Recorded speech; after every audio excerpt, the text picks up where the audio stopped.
the amount of people who feel that they have to gamble to get ahead. And I guess that's why part of my calling, I feel like, is for people to invest in themselves and start their own business and produce value to the marketplace and earn more, and then worry about investing on the back end. Investing to get rich is very hard. It's very similar to somebody who gambles professionally. You can And stay rich, you can grow your wealth over time like your savings, but to start from nothing and get rich, do you understand? For me to make Lou enough money to retire with $1,000, I have to return hundreds of thousands of percent, double it over and over and over again. Home run after home run after home run. Listen, doing it once is hard enough.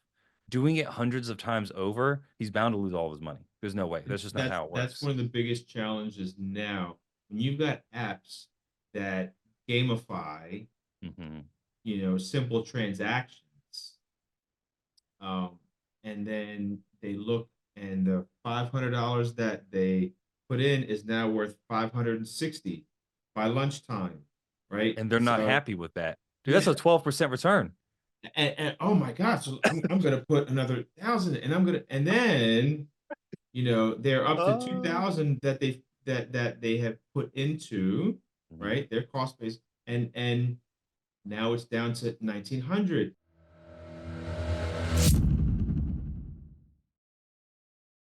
I really think that a lot of people would benefit from us randomly talking about the stuff that we brainstorm over on the regular.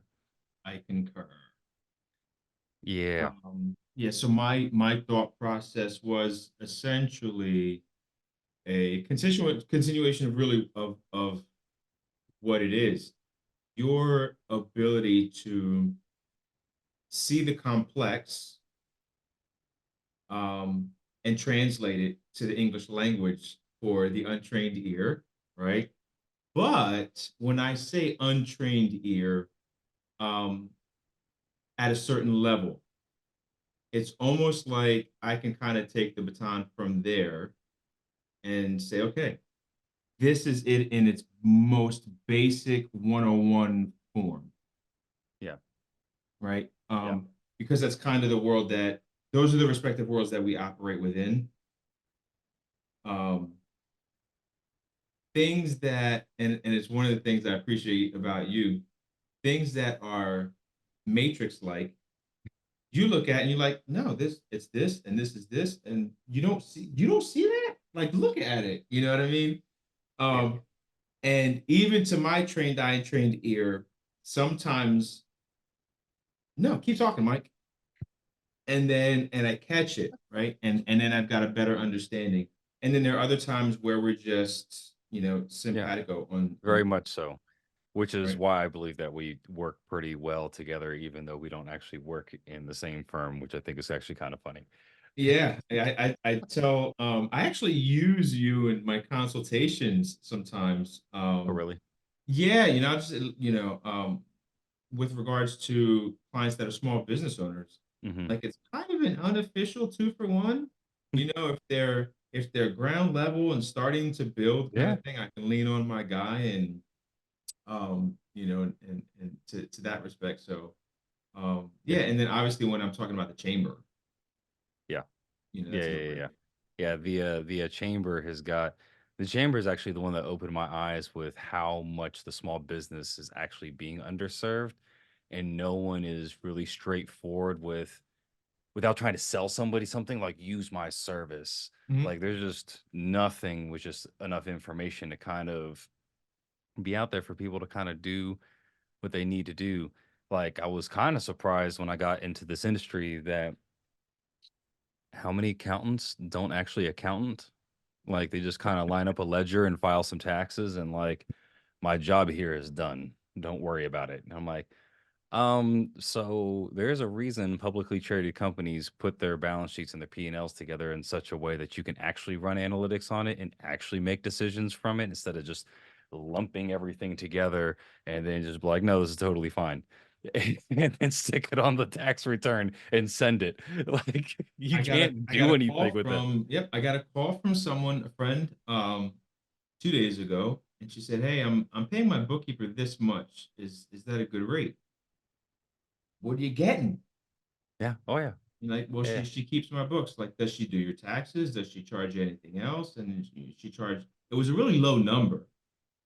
And I said, listen, if she's giving you consultations throughout the year, does your taxes for you for that number, that's a steal. Yeah. And no, it was like that for just bookkeeping. Then consultations were extra, doing taxes was extra. Um, Mm.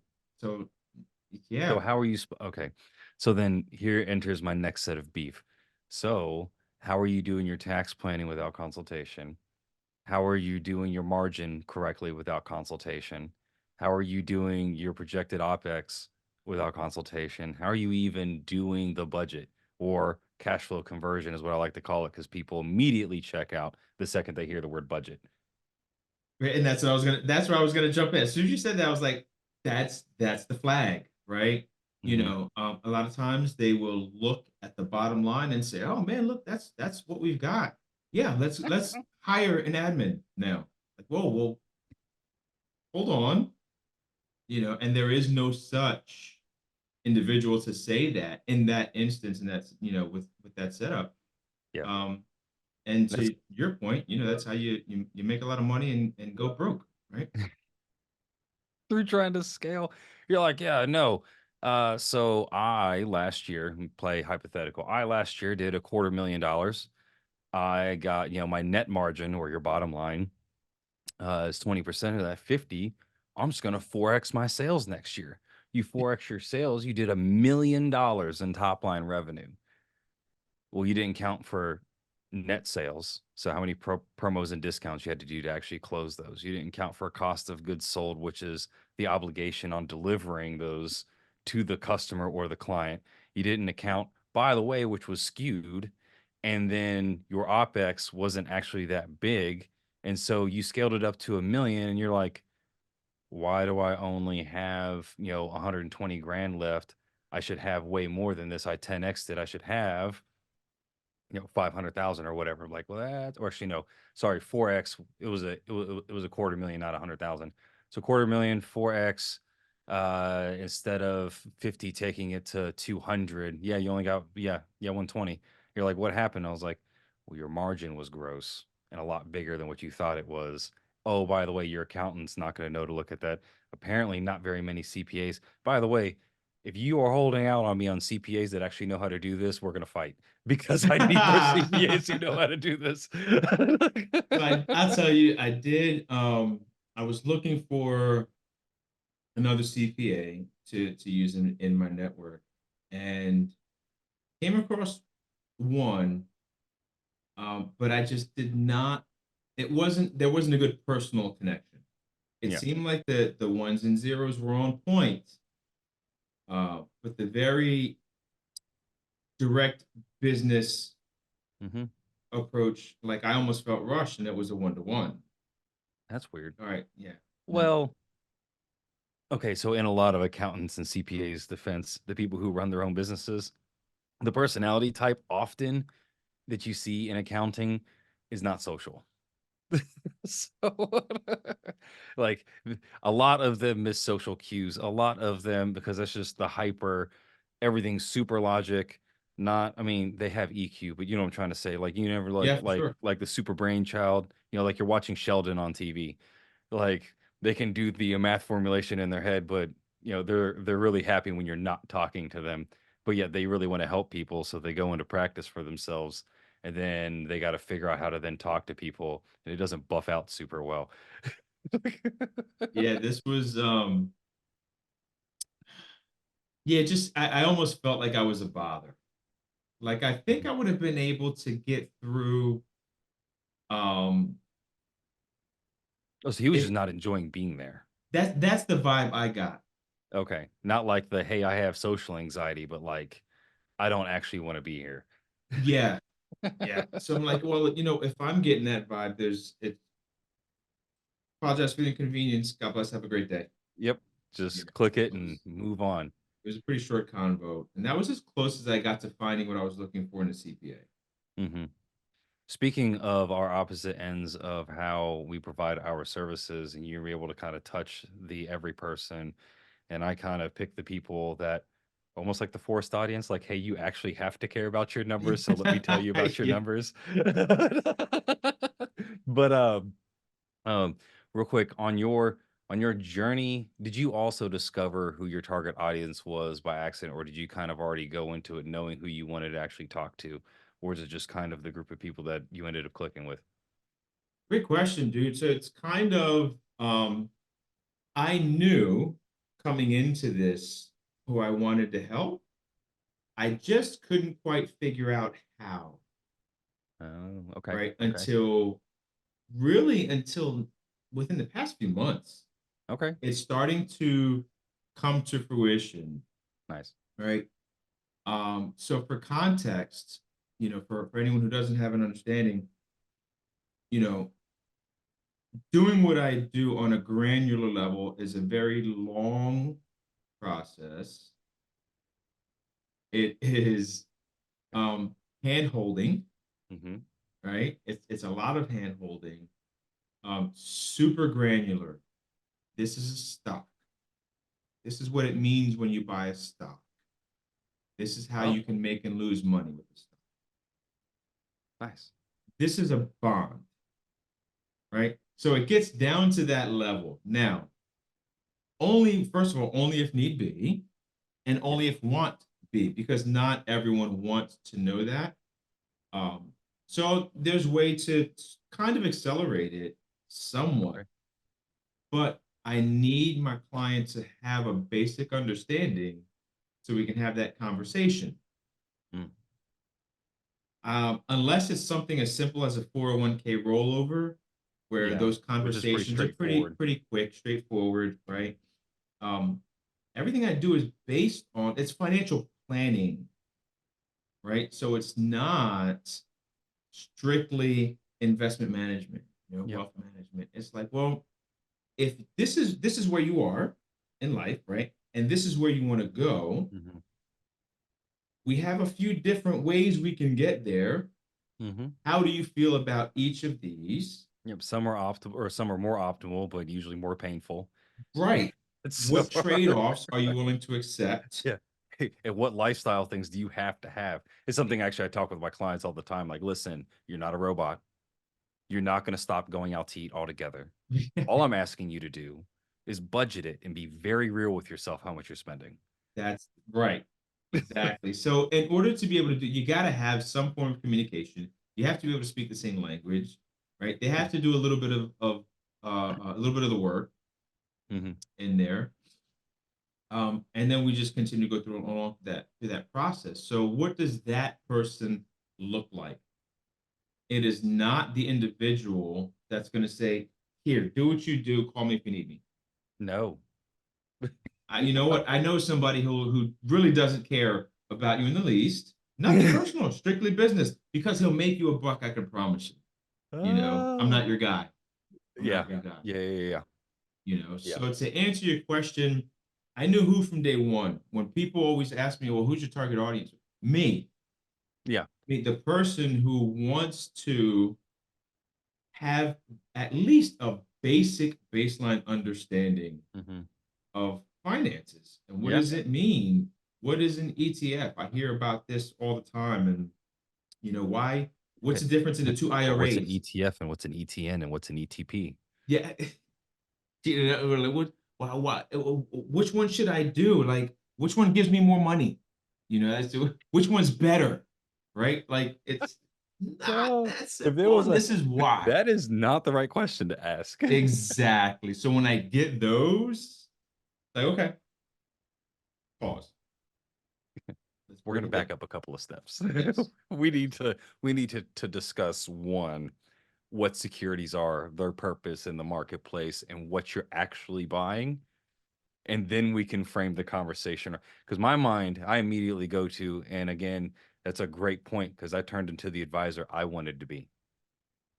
All right, listen, I have this giant baseline of opportunity or of knowledge because DIY, do it yourself, kind of just read and read and read and read and read and read and read. All right, I want to talk about correlation, regression, Sharp ratios in R square. And most people are like, I don't want to talk about any of that.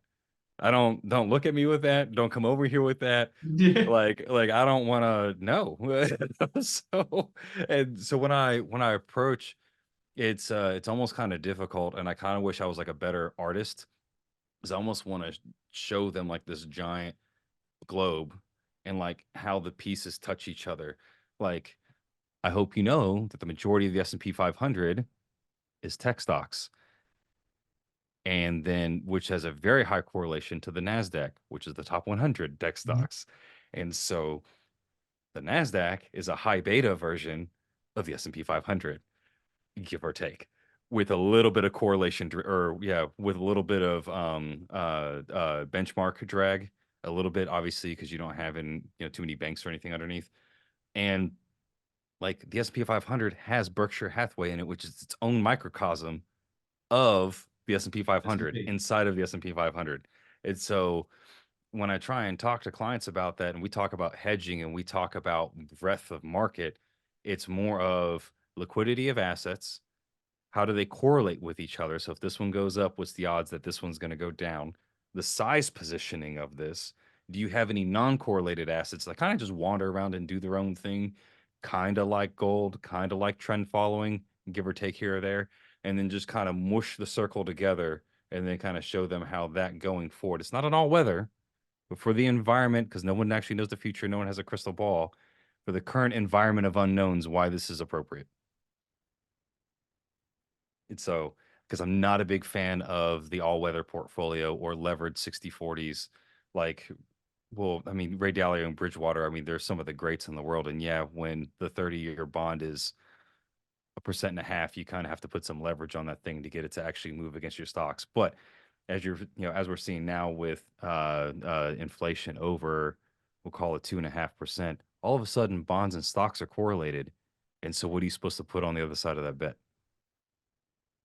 So let me ask you this. When you have these conversations with your clients, which are business owners for the most part, For the correct? most part, or they're really high earning salesmen or somebody who they're pretty confident in their own ability to kind of navigate the market. And so I'm usually, they kind of know what's happening. They usually already have a trading portfolio. So Got it. So how much of what you throw mhm. at them are they able to catch? That conversation, that Yeah.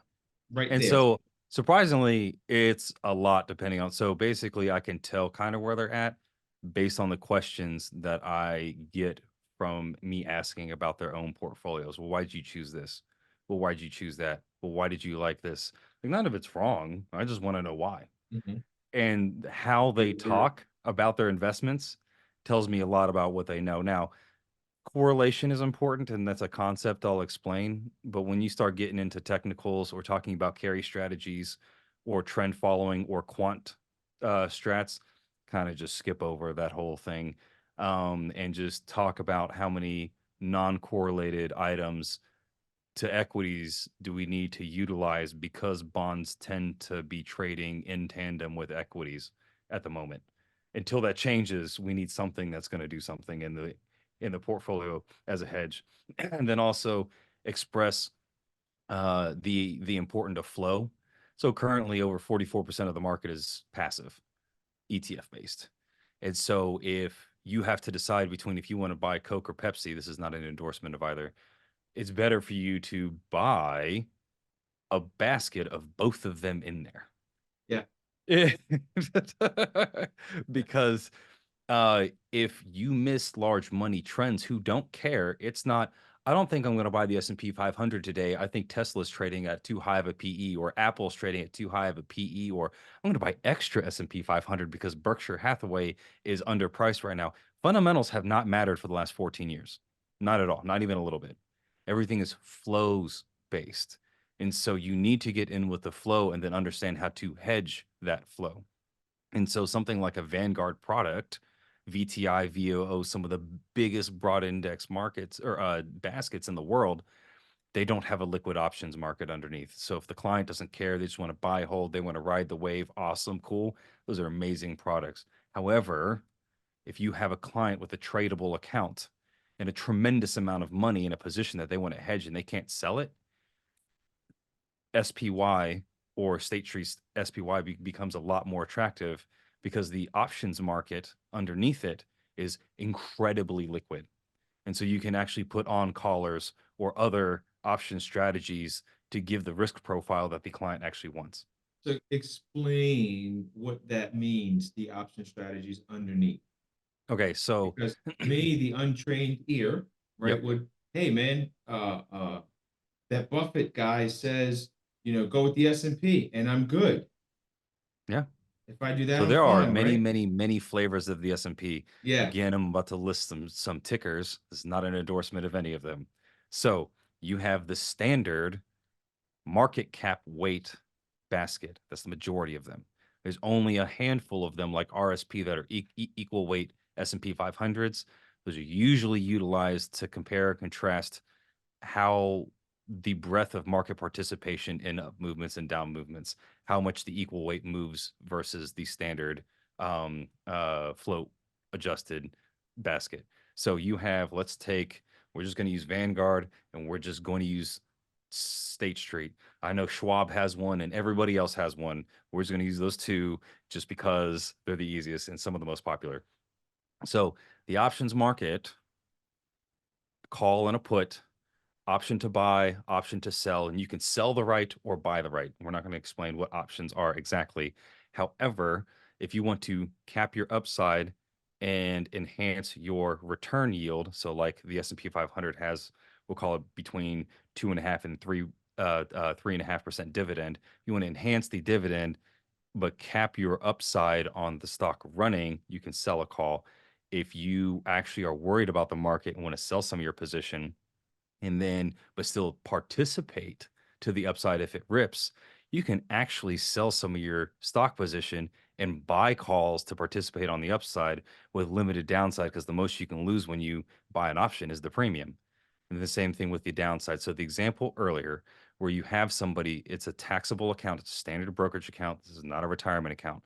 So if you have $1 million of S&P 500, it is easier to own it in ticker SPY than ticker VOO, even though the fees on SPY are 4 times higher than VOO, but we're still talking 0.02 versus 0.09%. So 2 basis points versus 9 basis points, which is not a lot of money, but we're still going to use these examples because SPY is more, the options underneath are traded more. And so you can get into the put that you want to protect the client or the client to protect himself from the downside potential. Let's say he wants a 5% floor, a 10% floor, or he only wants it to, maybe I'll just hedge just the first 10% or the first 15%. You build those options in buying and selling. They're liquid, meaning that you get a better price on them under the SPY. And then when you go to sell it, you're actually going to have somebody on the other side of that trade that's actually going to buy it. And one of the biggest misconceptions in the stock market, in the securities market, is they see what the current price is and think their entire portfolio is worth that. No, that is the last price traded. That is called mark to market. Whatever the last price is whatever it trades. So whenever you see something that goes limit down, I don't know, December of 2018, when the volatility market exploded, and all of a sudden you saw trade halting with the S&P 500 down 7.5%, or in the middle of COVID, which is day after day, limit down, limit down, limit down. No one's buying. It didn't trade at every cent on the way down. No bid, no bid, no bid, giant air gap. The price just falls until somebody's willing to step in and catch this falling knife. And then everybody in the world security who owns that is now revaluated at that price, whatever it just traded at. If nobody else is willing to step in, it falls again until it's the same thing on the upside. Corporations buy back all their stock.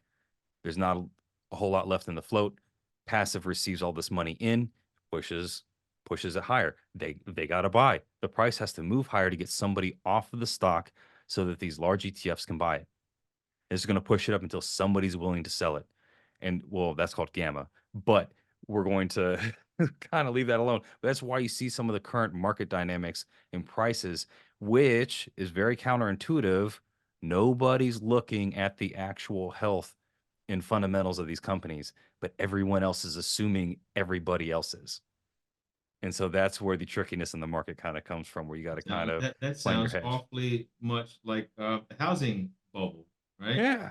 Everybody Yeah. assumed Yeah. everybody Yeah. was watching something and nobody was watching anything. And Don't know Like, how you know that what? ended. We're gonna have these CDOs. We'll better slap some synthetic CDOs on top of it and leverage it 20 to 1. Send it. Yeah, no. But it's you're kind of seeing some of it, thankfully, with the popularity of social media. Not that investment advice on any of that is great, but you used to be surprised how many brilliant minds are just kind of sharing the issues in the market. And I'm not talking about Joe Blow trading 200 grand in his mother's basement. I'm talking about, people like Jeffrey Gonlock, who's the CEO of Double Line, one of the best fixed income traders in the world. Like, they just randomly give you information, But or there's a Jim Bianco, trend or of people that were once licensed yep, and grew tired of the restrictions yep, that come with justifiable compliance oh yeah, more often than not, right? It's all yeah, for the yeah, yeah, client's protection. And they want to get more of the word out and more in any way they see fit. yep. So they will let their licenses lapse, and I'm not recommending that. Well, Um, it's also different when you're the CEO of one of the largest hedge funds, and then there's that, asset right? management firms, Yeah. like that runs like an ETF, and a financial advisor whose our purpose is literally to tell the regular person what to do with their money. Mhm. Like, the government rightly cares a lot about what you're telling the regular person to go do with their money. If you're an accredited investor, government's like, have fun, set it on fire, do whatever you want. Yeah, good luck, right? Like, Hope it works out. See you tax season. yeah, yeah, yeah. Taxes first, then do whatever you Yeah, want. yeah, yeah. So it's a little bit different. And so yeah, but I mean, financial advisor rules are there for a reason, and they're important. I mean, between 1930 and 1940 was a wild time after the Great Depression, and they realized Mhm. there was a lot of cowboy shit happening, and that a lot of that needed to go away.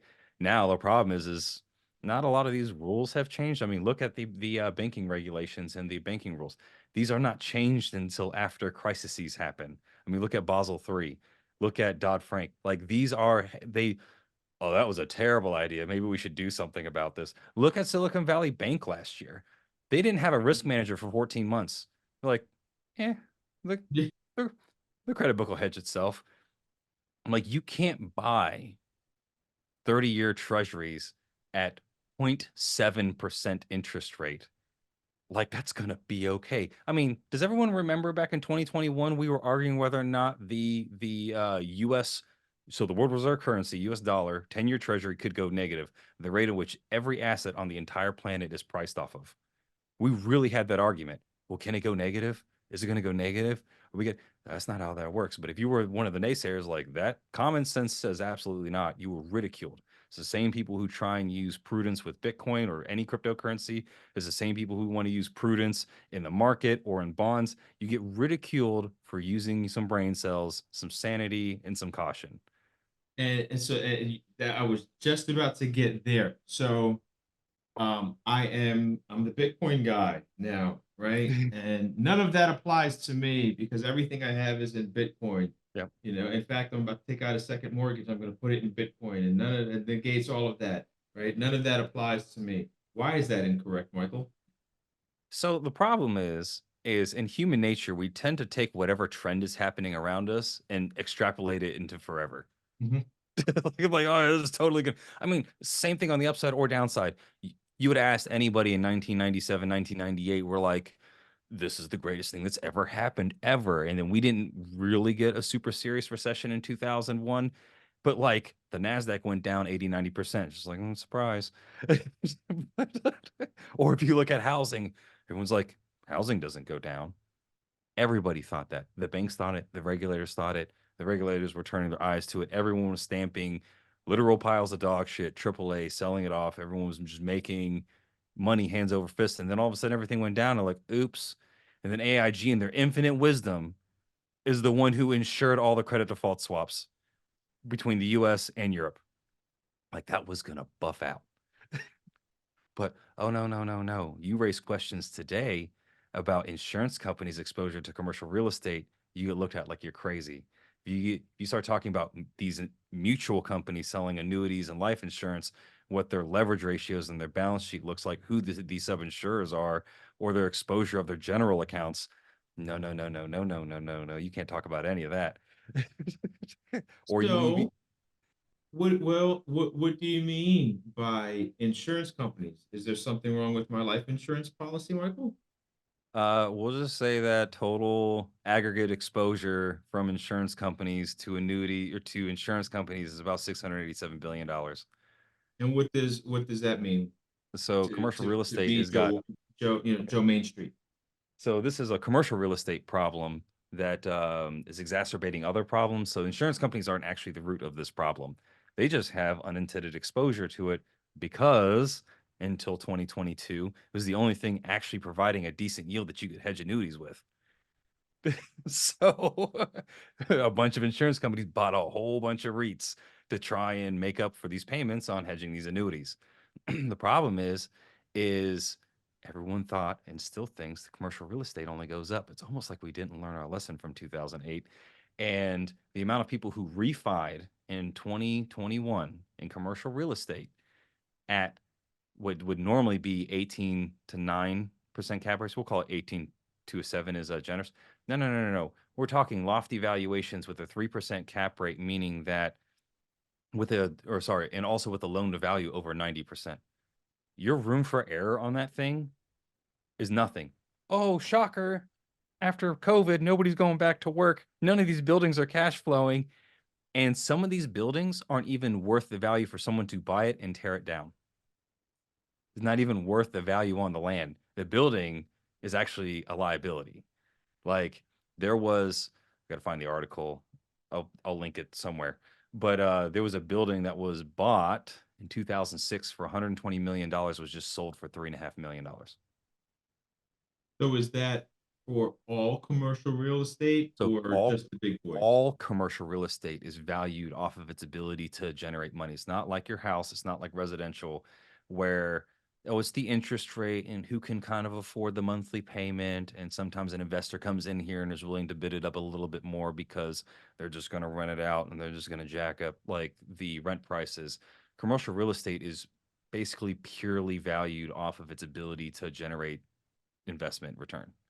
And so when that ability for it to go away, the people who own the building, so like let's say you had a $50 million building, you bought this thing in 2019, so not in the height of 2021, a little bit before it. It's got a 5-year balloon on it, which means that you're basically only making interest payments on it. Most commercial has to be refinanced every 5 years. Most commercial have a small amount of amortization on the loan. You're not paying off the full 50 million. And most commercial, let's say they then had an 80% loan to value. So you had a $50 million building, you financed $40 million, you put $10 million in cash into it. Now you're going to go refinance it, but guess what? Vacancy rate in your building is now 70%.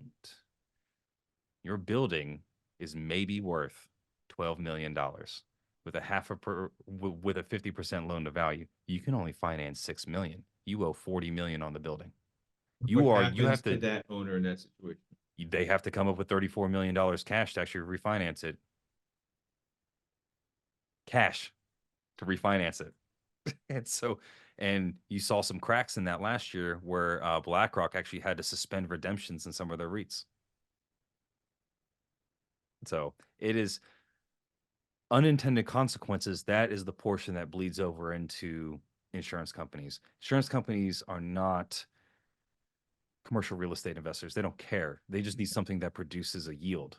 And so a lot of this REITs were, or this commercial real estate was acquired during the 2010s.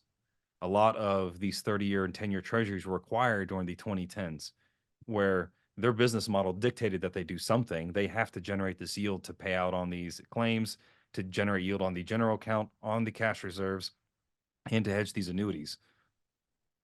So it was all kind of coming to a head. Everyone's kind of holding their nose, trying to wait for the Fed to lower rates.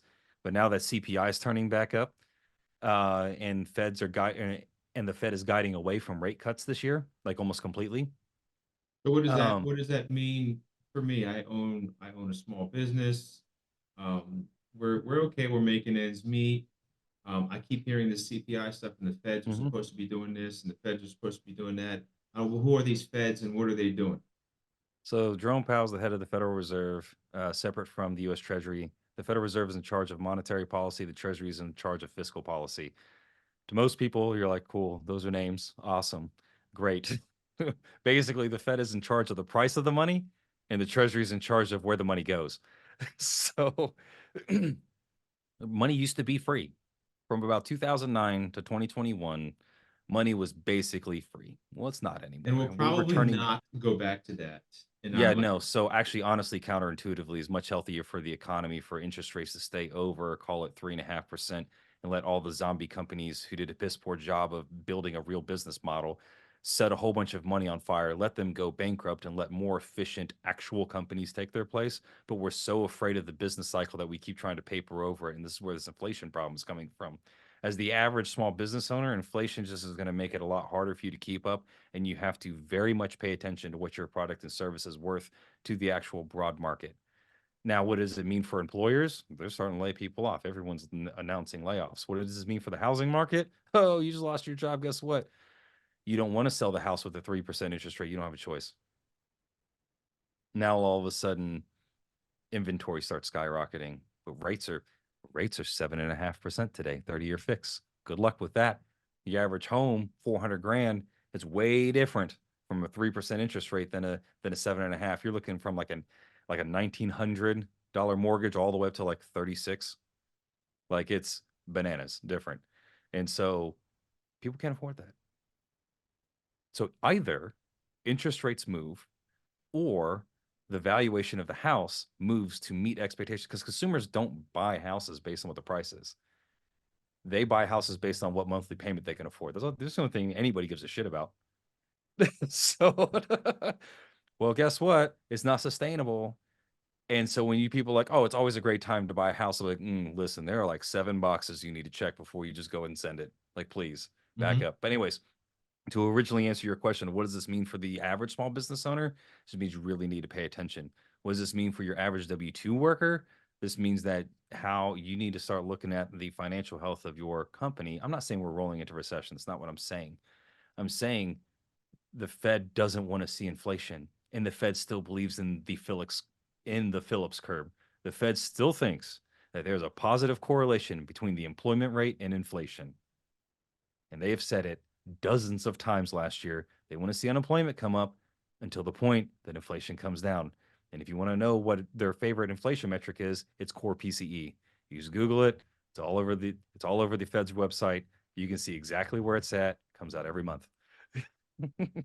But anyways, but then my question for you after you let me ramble for the last, I don't even know how long that was. Mhm. So how do you address those concerns with somebody who may have limited financial give a shit, for lack of a better word? Yeah, by addressing, so why is my favorite word, Okay. right? But you also need to take caution with that because it can be that fire hose of information. Like, you know what? Never mind. Or their Right. eyes glaze over. Right. So what will generally work for me, because my average client doesn't need to know to that extent, Hmm. right? What they need to know is, if I do this, what happens? What happens now? What happens 5 years from now? What will So potentially I the got an ripple effect I got be? an interesting question for you. Since we Mhm, live in the realm of possibilities and probabilities, mhm. how do you explain multiple layers of probabilities to the client? Do you speak in base case? Like this is what the most Very much probable so. outcome is, and these are two less likely outcomes for each one of these decisions? Or do you try and stick as many of those together and only give like a three-part scenario with a full set of probabilities on that? I will utilize what I call my financial hurricane chart, Okay. right? If you see a hurricane's headed, that line is headed right for Houston, right? Yep. But it could go to New Orleans, may go down to Corpus Christi. Going to be somewhere in here. Perfect world scenario, that's it. Mm-hmm.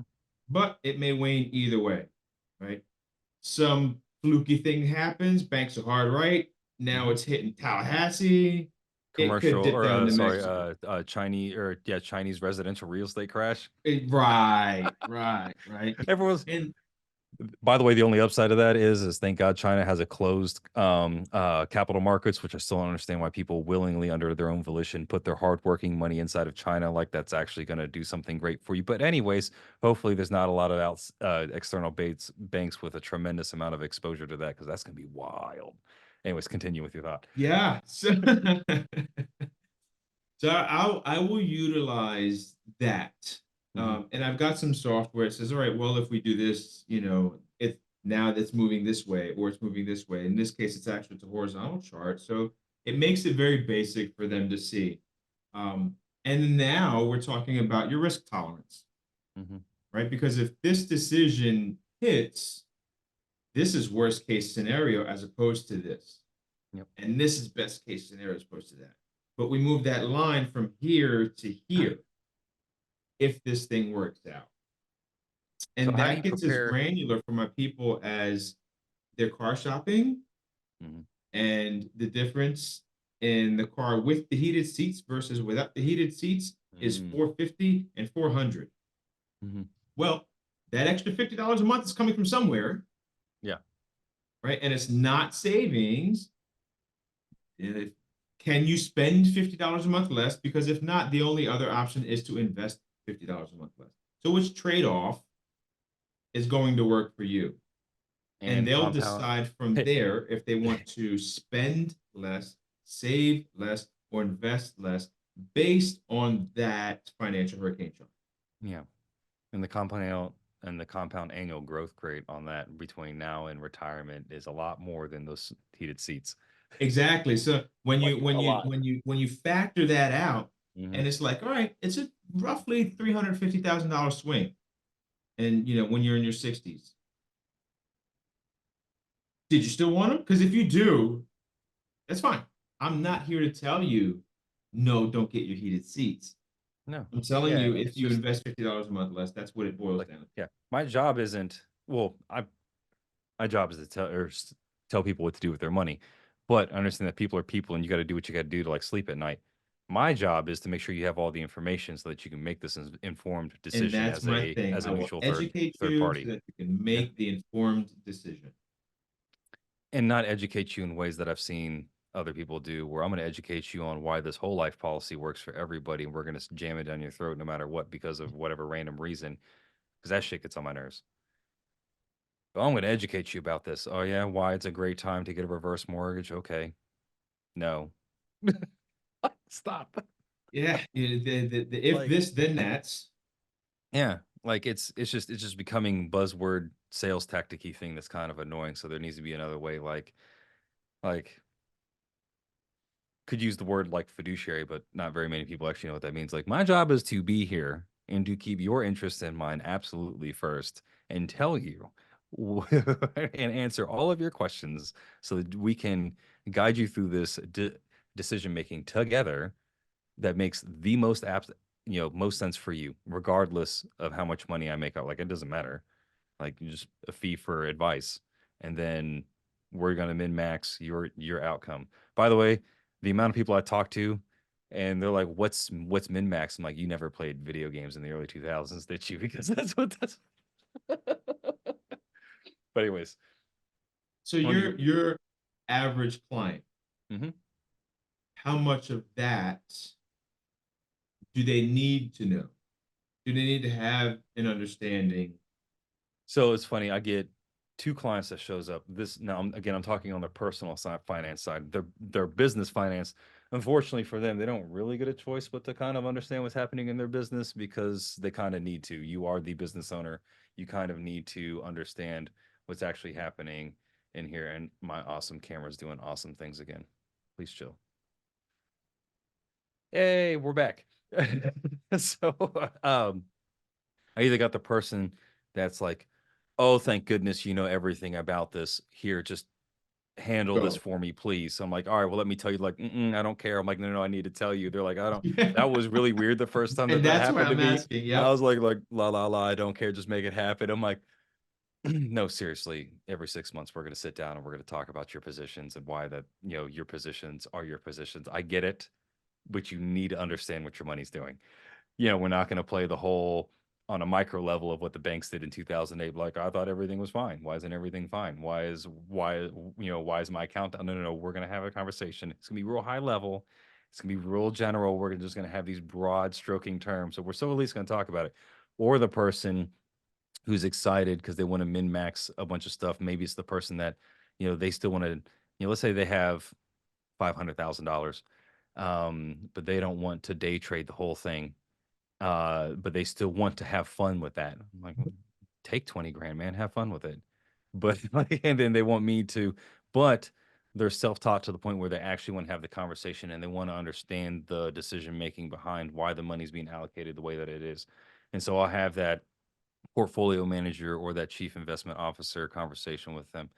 Um, for the most part, what we just talked about right there, the only time that I actually get to nerd out on that is when I'm actually interviewing and or grilling a fund manager, to make sure that the fund is sound before I put client money in it. Got it. So yeah, unfortunately, no, most people either don't care or will to put the time in. I say the time. Most people don't have time. Let's put it that way. I have been blessed that this is my job and I get to stare at this all day. Most people And have regular that's nine to one thing five that I jobs explained. and they Yeah, don't have time to give a shit. yeah. There's so much, and that's what I said. I said this. There's so much to putting together a complete, comprehensive financial plan that it's literally a full-time job, Yeah. Yeah, right? yeah, yeah, So if I don't know how many jobs you can do part-time yeah. and get full-time quality out of, No, no, no, no. right? As the So person who, there will clearly uh, be some yeah, shortcomings, some blind spots in there, and that is the value in what we do. like the time that I tried to replace the the front suspension on my SUV, that, How'd that like, work yeah, out? no, not even a little bit. It didn't. I mean, I got it back together. I just took it straight to a dealership. I was like, listen, none of this is right, or none of this is torqued right. Please just make sure everything's in the right spot and please torque it to spec. I'll pay you whatever on top. I, So it's a low yeah, yeah, yeah, yeah. So I almost broke it. Or hey, I thought I did a thing until I realized that I actually couldn't make this thing the end product that it should have been. I got you the rest of this. I'm willing to pay for it. So Let me ask bad. you this, because it's a So challenge I have now, mhm, because the market's been great. yep. Prospects will be under the assumption Mhm. that they're killing it. They're knocking it out of park. Everyone looks like a genius in a bull market. Yes. Right. Everybody looks like a So genius in a bull how do market. you, whether it's on a personal note or on a business note, whichever side, how do you combat that? So I show them recently. So I showed kind of what 2000, or sorry, 2020 looked like.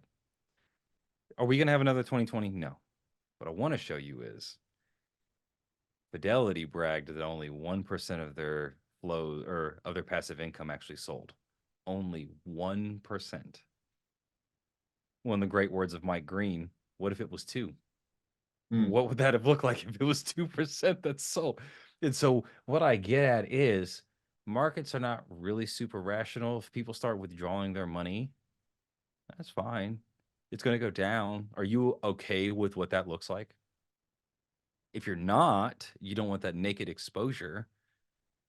How much are you willing to turn down the raw S&P 500 gains or risk profile and kind of edge towards, like, right now is a great time, like, so everyone's clear, in the past, money market accounts with government treasuries yielding 5.3% has like not been a thing in like over 20 years. So the fact that that's even an option, you can get 60, over 60% of the return of the S&P 500 with no risk. Like, this is kind of a new thing. Yeah. And so we're like, hey, we can take a piece of the portfolio, remove a tremendous amount of the risk, still get you over 5% on that, which then makes your naked exposure to the market and whatever crazy idea you have the risk tolerance much smaller. You can get really aggressive in the market if half your money is safe and making you 5%. Mhm. Because the most you're going to lose of your money is 50%. And so let's say, of the other 50% that you're trading, you go down 30% of it, where your total portfolio is only down 15%. And so that's a much different scenario than you try to risk 30% to get 18. You risk 15% to try and get 12. And so, yes, the upside number isn't higher, but the downside number is a lot lower. And so that's the goal, is how much risk appetite do you have? Because what people don't understand, especially in this current environment with how fixed income is, and how so market expected return, right? Like if you were to just take averages, 8, 7.5, 8, 8.5, 9%, the number changes depending on who you're asking. The S&P average, return is this. Well, if you had, like an 18% return last year, like, well, this year's return is probably not positive, but hey, it's looking positive. Well, how long does this go? Because if it's over the long term, 8.5%, large of law, law of large numbers says the gravy train's got to end at some point. There has to be Mhm. some kind of correction. Right. And so, would you rather have all your money participate in the correction or just only some of your money participate in the correction? Because you want some participation, because if it runs to the upside for whatever, Venezuela, hyperinflation, all of a sudden we're in a new bull market. Treasury decides to spend $7 trillion. I don't know. Be like, yeah, yeah, you want some upside and participation to that. But looking at the market, how comfortable do you feel taking exposure to the full downside potential? And do you actually understand what the full downside potential is? The S&P 500, if we're being super realistic about it, if commercial real estate becomes a problem, unemployment goes to 7.5%, you could see uh, what is that? See, 5, 4, 3,200. I mean, that's what we were calling for in the end of 21, middle of 22, when they started raising rates, was S&P 500. David Rosenberg called for S&P 500 2,800. Like, and that would put the S&P 500 earnings per And share for at those who 12. aren't tracking, where is it currently? We're floating right around 5,000. So you're So you're almost talking done about looking at a 50% cutting. haircut on the broad Yes. market. Yes, and we never got into an oversold position rolling through it, through this business cycle. And so the earnings per share and the S&P 500 is still elevated. It's still in the 20s. It's not great, and we're starting to roll into a earnings recession. And this is how you get companies start laying off employees, and then this is what starts kicking problems in housing, and this is what starts kicking problems in other places that are not the intended consequences of business just trying to protect their bottom line. What does that mean? Earnings recession. Earnings recession. So basically, like, the general economy kind of seems fine, but instead of businesses returning, let's say they guidance to return, I don't know, let's pick a random company at $100, and they guide that they're going to return earnings per share at 2%. So they think, hey, I'm going to make $2 on every share that costs $100. Well, if it comes the end of the quarter, the end of the year, and they only made $1, they missed that bad boy by 50%. And stock market is forward looking. So they built that $100 stock price based on assumed growth on that $2 per share earnings. And you met it by half, which means that you have to have a multiple reduction and an earnings reduction on your share price. And so that's a miss like that is how you see a company go from $100 to $27 like that. So it's not so much regular Main Street. This is more of a Wall Street problem and people performing mental gymnastics to justify the crazy share prices. That's really what that is. And it's a kick to the teeth of that mental gymnastics of them trying to justify and not acknowledging that everything is just passive flow. It's just if receive money, then buy. Like, let's like stop. Like, I get it. We're a narrative creature. We like to make up stories on why the stock market's going up or down. The real of it is people have money. They have 401ks. Money goes in. Money needs to sit there until retirement and grow so that people can actually live in retirement. And the vehicle that we've chosen to do that is equity markets. So and so that's it's really just a function of that instead of people like to try and read tea leaves. I used to be one of those people trying to read tea leaves. It's not as ridiculous as that. Yes, there is still management risk. Yes, if, God forbid, management changes in Berkshire Hathaway, do you think that it's going to get the same multiple that it has now? Probably not. But the market doesn't like to cross those bridges until it gets there. Everyone's like, oh, everything's forward looking. The whole efficient market hypothesis, all information is known at the same time. So why don't you go ahead and ask half of the companies in the Russell 2000 who can't afford to refinance their debt in the next 18 months, and the amount of bankruptcies we're going to see across them is going to be biblical. Why don't you ask AIG in 2008 why they decided to take the other side of the credit default swaps if they knew all the information, if they knew what was in that CDO sausage? Why did they insure like synthetics? Mhm. Nobody does. Nobody knows what's going to happen. People just need to stop pretending. You just And need to look that's at the one of the vast array biggest of things. risks and decide Yeah, how you're going to hedge for it. I have clients that know enough to be dangerous, Yeah, those right? are my favorite. So They really are I know you're gonna. because it shows initiative, right? They're like, "Oh, I'm Yeah, gonna do this." I'm like, "Awesome!" Now we're gonna have a debate. I love debates. yeah. So what I do in those cases is we build what we build, and within that is X amount for you to go and do, Hmm. right? That what you think is going to be better. And best case scenario, you do better. Great. You have that much more in your retirement years. Worst case scenario, you lost all of it and it's irrelevant. You need to have a conversation with those clients about what beta means, So or give or a brief or value at risk. description Like, of beta. so, like somebody needs to show them a crash course on a risk adjusted return. Yeah, you made more money, but would you risk for that? And that's the thing, right? So they will hear the water cooler conversation. Oh yeah. Oh man, this guy at my job, he put 15 grand. He's sitting on 70 right now. Is that all he put in? Is this his first go at this? How much sleep did he lose? Are Good you points. willing to feel that same feeling in your gut? Oh yeah. How many times does he do this a day, Hmm. looking at it, right? And if you're willing to assume that much risk, we'll draw it in. We'll write it in. But you just need to understand that you're gambling. You Then, need to be honest with yourself that you're gambling. oh yes, Like, we are yes, no longer assuming a positive return profile. yeah. Like, it's it's funny. It was actually when I was still it was a couple of years ago. I had a buddy of mine, very gambly, was in the mood, decided when Tesla went from 500 years times earnings to 1400 years times earnings, that he was going to buy out of the money calls, and not just a couple of them, a lot of them. He made five figures on those call options. He almost had a stroke. He paid cash for a Tesla afterwards, but he's like, that was the most stressful thing I've ever done. Right.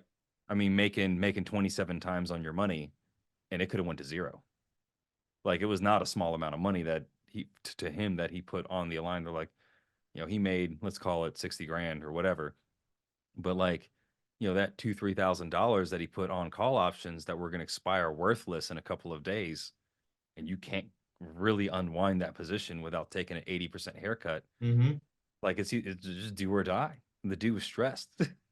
He just happened to luck out and he played earnings and whatever. But he understood he was gambling, and he was playing it for the rush. So if you're honest with yourself about what you're doing, and that's what you're looking for, I guess what is irritating to me is the amount of people who feel that they have to gamble to get ahead. And I guess that's why part of my calling, I feel like, is for people to invest in themselves and start their own business and produce value to the marketplace and earn more and then worry about investing on the back end. Investing to get rich is very hard. It's very similar to somebody who gambles professionally. You can And stay rich, you can grow your wealth over time like your savings, but to start from nothing and get rich, do you understand? For me to make Lou enough money to retire with $1,000, I have to return hundreds of thousands of percent, double it over and over and over again. Just home run after home run after home run. Listen, doing it once is hard enough. Doing it hundreds of times over, he's bound to lose all of his money. There's no way. That's just not how it that's works. one of the biggest challenges now. When you've got apps that gamify, Hmm. simple transactions, um, and then they look and the $500 that they put in is now worth 560 by lunchtime, right? And they're not So happy with that. Dude, that's yeah, a 12% return. and oh my God, so I'm gonna put another thousand, and I'm gonna, and then they're up to Oh. 2,000 that they have put into, Mhm. right, their cost base, and now it's down to 1,900, so they take it all out. Like, well, how much did you make after all of that? How much time did you spend Now, if you're doing doing that that? as a learning exercise, cool. That's actually how I taught myself derivatives.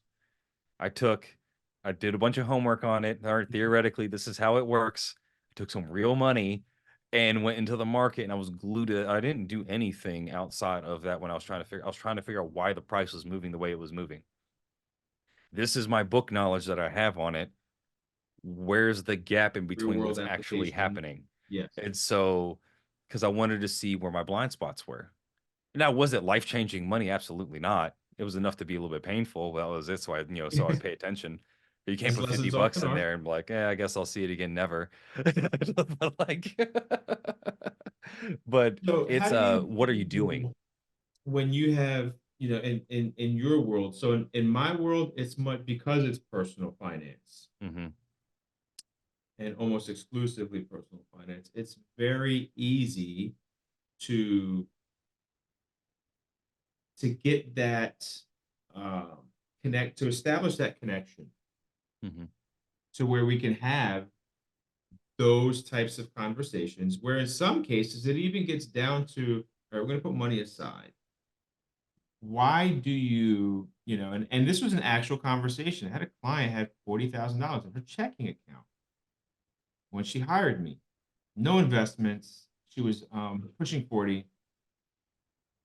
Why is that? Do you just not have an understanding, don't know where to go, so you're just going to leave it there where you know it's safe, right? And then we start to have those conversations. Is This is that a outside of a thing? savings account, so they already have a savings account, and then there's just another 40 chilling in there. There was no savings. Like that was it. Oh, so you had the full conversation of, Yes, that was hey, it. so let's go ahead and put this foundation here, and then with your 6 months of expenses or three or however Right, stable right. her So that's job where we is, got started, balance right? that. Yeah, So yeah, yeah. do you run into that in the business world in any way? Yeah, so I tell people a lot. I'm like, listen, your business is risky. You're getting a lot of your risk in your earning potential through your company. Same thing with salesmen. Your job, it's you eat what you kill. And so your investment portfolio needs to not be super risky. If your job is not risky, if you're an engineer, you work for NASA or whatever, because we're down here in Houston, so the be a NASA example. So like your job security is pretty great. You're going to make X amount with an X amount increase every year. You can be more risky with your investments because your day-to-day job is a lot more stable. Mhm. When your day-to-day job is less stable, you need to be less risky with the investment in case you have to supplement your daily income with that investment. If you have to start drawing on it earlier than what you wanted, if something happened, you can't need to have to draw on something in the middle of a broad market crash. It's not a good look. So To say the least. it's I explained it to people like you have to pretend like you're a lot closer to retirement in your portfolio risk profile than what you actually are. Like if you own your own business. If you're in your 40s and you own your own business, and let's say you're doing well for yourself, you're doing like 200 grand a year that you're paying yourself. Your portfolio risk needs to look like you're a lot closer to your late 50s, early 60s because if something happens and the market changes, if something like COVID happens again, not only do you need a large cash reserve, but you need something that you can not really touch the principal on and kind of live off of that earnings. Mhm. And that also allows you to take more risk in your business for growth and to do, and to overcome some of the challenges. I mean, we're going to use Mr. Beast as, as an example. He hates paying himself. He talks about that in interviews all the time. Dude's company's a worth over $1 billion. He doesn't pay himself. He just reinvests it into the business over and over and over and over. He pays everybody else generously. So it's when you have to pay yourself dramatically on your business, and this is kind of where you leave salesmen behind, and you have to reinvest into it. Let's say you're a supplier, a construction company, a marketing firm, whatever. The money that you don't have available to invest and grow the business, your payroll draw is a parasitic effect on it. It is. Mhm. Now, is it small enough that who cares and it's negligible? Are you comfortable in your job? You're a roofer. You do 2.5 million top line every year. You're cool paying yourself 180. Are your employees happy? You're just cool right there. Or do you actually want to grow? Or do you want to do something? Do you want to acquire another company? Do you want to prepare your business to sell and go do something else? Like all that, how you're compensating yourself as an officer, all that really matters.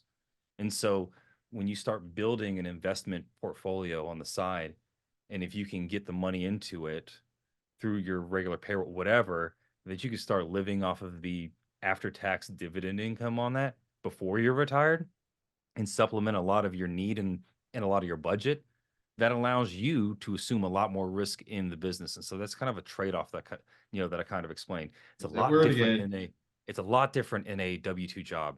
A lot different. You're not reinvesting into the company. You don't own it. So- and so your risk profile in your portfolio can be a lot more diverse.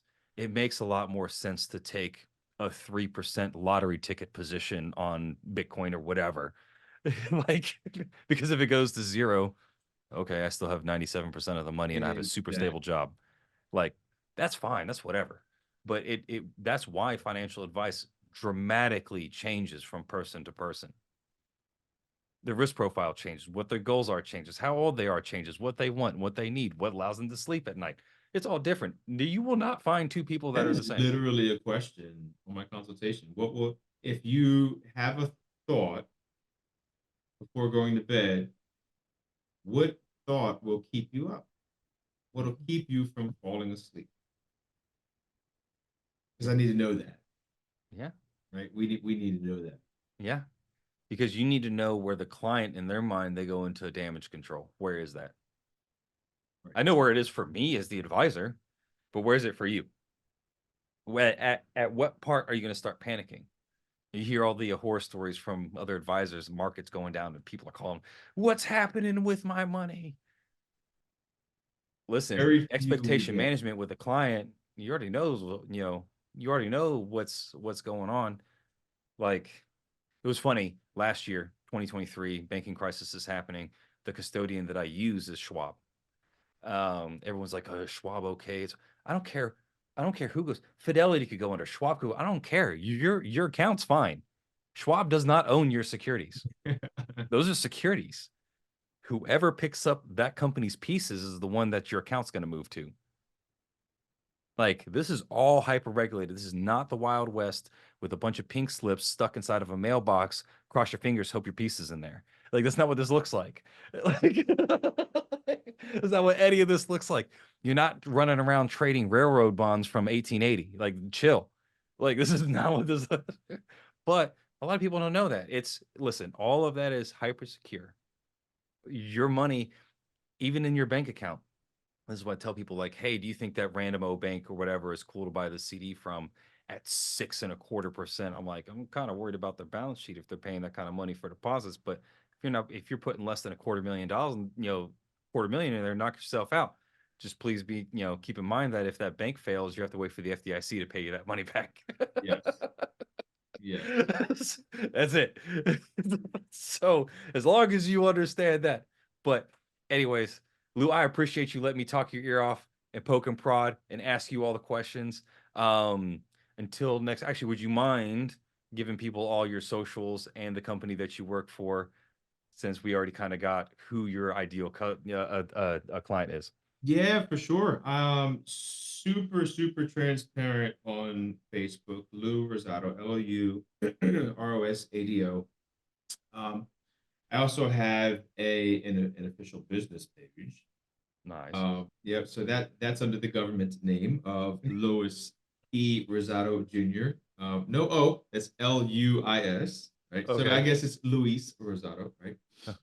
So I have that. Um, and yeah, the AFP Group is the firm that I am the VP of.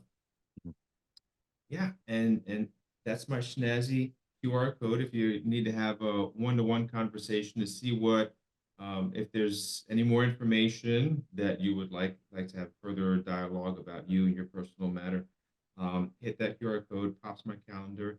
That just so happens to be a book that I was a co-author of that went #1 on Amazon. Just saying. So there's that Very as nice. well. Very nice. Just a little brag. Just slide it in there. No, that Hey was man, it actually a was phenomenal project.